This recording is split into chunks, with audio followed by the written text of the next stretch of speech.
Utridge, the network quietly pulled the episode from its schedule. There was no formal statement. It simply disappeared, leaving behind only the finished, edited tapes sitting in a vault. Inside the production, the episode hadn't seemed remarkable while it was being made. The cast rehearsed it, the crew shot the motel and courtroom scenes, and everyone moved on to the next script, assuming it would air like any other episode. Looking back years later, several cast and crew members expressed genuine confusion about why this particular story triggered a ban. Ed O'Neill, who played Al, reportedly found it strange that an episode about a sex tape lawsuit was the one to get shelved, given how much cruder material, jokes about hygiene, bodies, and humiliation, had aired without incident week after week. Katie Seagal, who played Peg, apparently saw the episode as consistent with everything the show already stood for.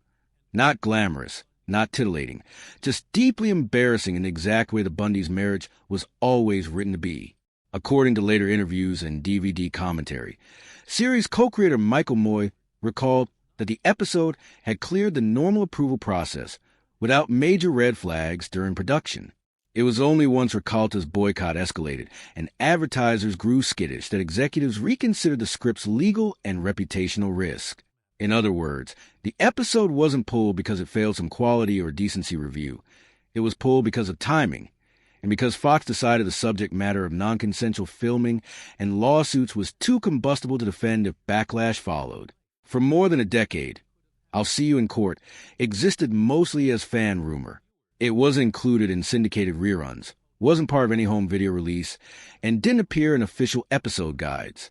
To anyone who hadn't been watching closely during its brief, unofficial international airings in 1990, it was effectively a ghost, a title fans traded stories about without ever being able to watch. That changed on June 18, 2002, when FX, by then the cable home for Married with Children reruns, aired the episode in the United States for the first time more than 13 years after it was filmed. The airing wasn't accompanied by fanfare or explanation. FX simply slotted it into rotation. Longtime fans noticed immediately. Online forums, still in their early days, lit up with people comparing notes and confirming what they'd just seen was real. The version that aired wasn't entirely uncut. A handful of lines were still trimmed, but for the first time, American audiences could watch the episode that had been deliberately kept from them. Reaction was mixed but engaged. Some viewers found it delightfully consistent with the show's reputation for a crude, unsentimental comedy. Others were struck by how uneasy the underlying premise still felt. Even more than a decade removed from its original controversy, almost everyone agreed on one thing, though.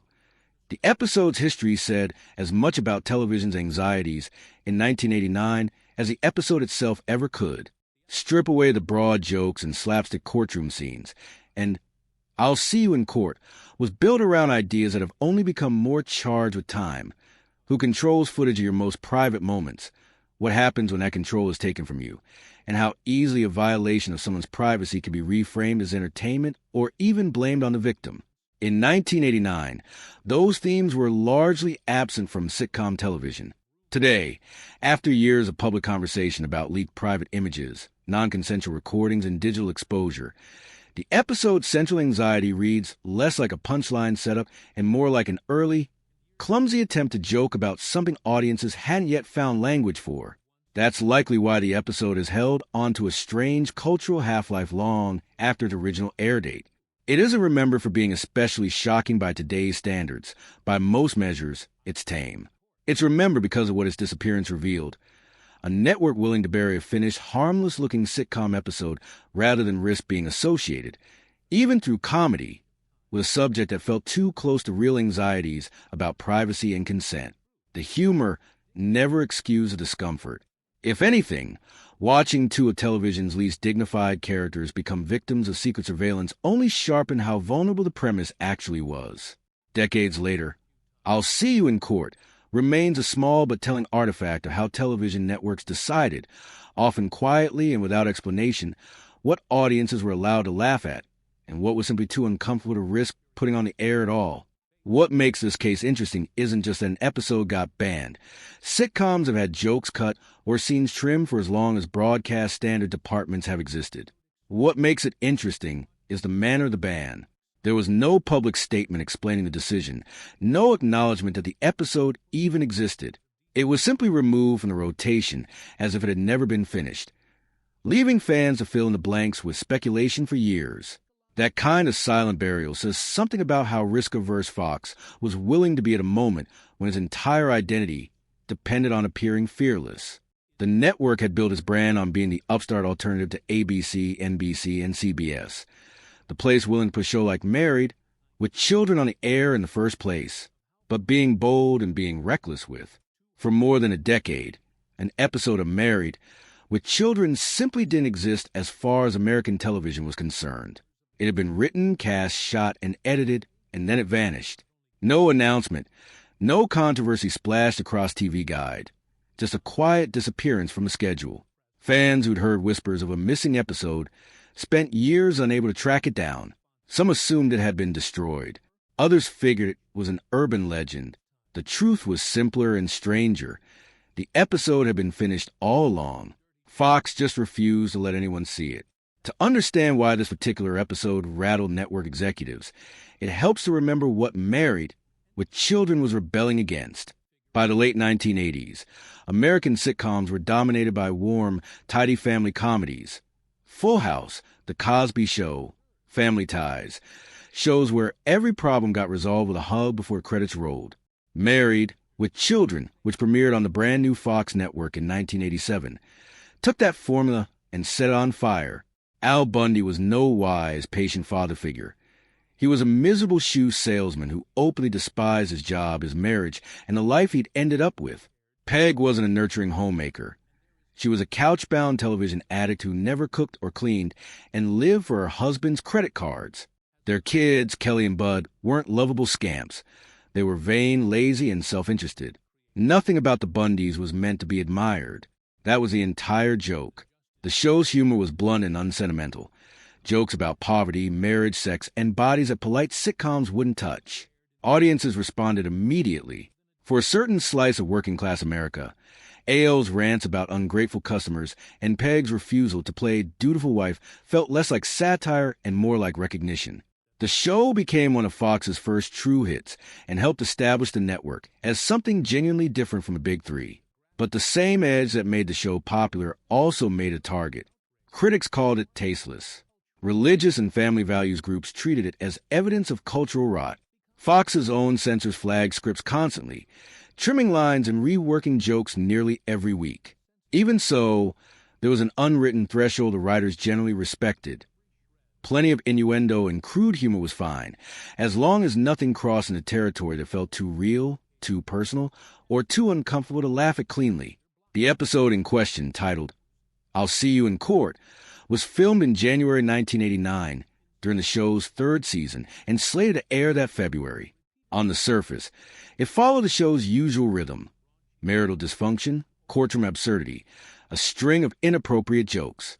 Al and Peg tried to inject some excitement into their stagnant marriage, check into a rundown motel for a night away. What they don't realize is that the motel has been secretly filming guests. When they later discover that footage of their encounter exists and may have been watched or shared without their knowledge, they decide to sue. In the process, they learn their neighbors Steve and Marcy were secretly taped at the same motel and were just as humiliated. What followed was a courtroom plot built on cringe comedy, mismatched testimony, absurd evidence, jokes that made even longtime fans uneasy. It was unmistakably a Married, with Children episode in tone, broad, crude, unwilling to take anything seriously. But the subject underneath the jokes was different from anything the show had tackled before. Being secretly filmed during an intimate moment, having that footage exist beyond your control, having no real recourse when it happened. This wasn't just a dirty joke. It touched something closer to genuine anxiety about consent and exposure, years before terms like revenge porn or leaked footage had entered everyday vocabulary. That distinction mattered enormously to Fox. The network was barely 2 years into its existence, still trying to prove to advertisers that being edgy didn't mean being unsellable. An episode built around secretly recorded sex tapes and a lawsuit over stolen privacy looked, to nervous ad buyers, like exactly the kind of material that could blow up in the network's face. The episode's fate was sealed less by its own content than by the storm already swirling around the show. Earlier that same year, a Michigan mother named Terry Ricalta had stumbled across a different Married, with Children episode. One centered on a search for a discontinued bra style, while her children were watching television. Outraged by what she considered an assault on family values, Ricalta didn't simply change the channel. She wrote directly to Fox's advertisers, urging them to pull their sponsorship. The campaign worked better than almost anyone expected. Major companies, including some well-known national brands, withdrew their ads from the show. News outlets picked up the story. Ricalta became something of a household name, and her crusade widened into a broader referendum on what should be allowed on primetime television. Fox, still trying to establish itself as a legitimate fourth network rather than a fringe operation, suddenly found its signature hit being treated as a national liability. It was into this climate that I'll See You in Court arrived for final approval, an episode whose entire premise revolved around secret sex tapes and lawsuits, landing at the exact moment Fox was desperate to avoid any appearance of impropriety. Rather than risk further advertiser defections or renewed public